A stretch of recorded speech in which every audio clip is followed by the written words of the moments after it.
Hello சுட்டீஸ், இன்றைக்கி நம்ம பார்க்க போகிற சாப்டர் தனித்திறமை. புலி அரசர் பதவியேற்றார். பிற விலங்குகளை அழைத்து பொறுப்புகளை பகிர்ந்து அளித்தார். புலி அரசர் பதவி ஏற்றுட்டு மற்ற விலங்குகள்லாம் தனித்தனியாக பொறுப்பு கொடுக்குறாரு. சிங்கக்குட்டி தான் நமது படைத்தளபதி. சிங்கக்குட்டியே, பொறுப்பை ஏற்றுக்கொள்ளுங்கள். உடனே சிங்கக்குட்டி என்ன சொல்லுது? நன்றி மன்னா, உடனே பதவியை ஏற்றுக்கொள்கிறேன். ஆந்தையாரே, நீங்கள் இரவு காவல் அமைச்சர். ஆந்தைகிட்ட நீங்கள் தான் இரவு காவல் அமைச்சர்னு சொல்கிறாங்க. உடனே ஆந்தை என்ன சொல்கிறாங்க? சரிங்க அரசே, நான் பதவியை ஏற்றுக்கொள்கிறேன். கழுதையாரே, உமக்கு உரிய பதவி.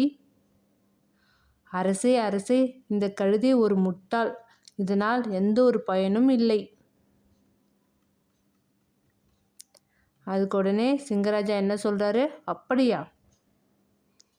இதேபோல் முயல், ஆமை இரண்டும் எதற்கும் பயன்படாது.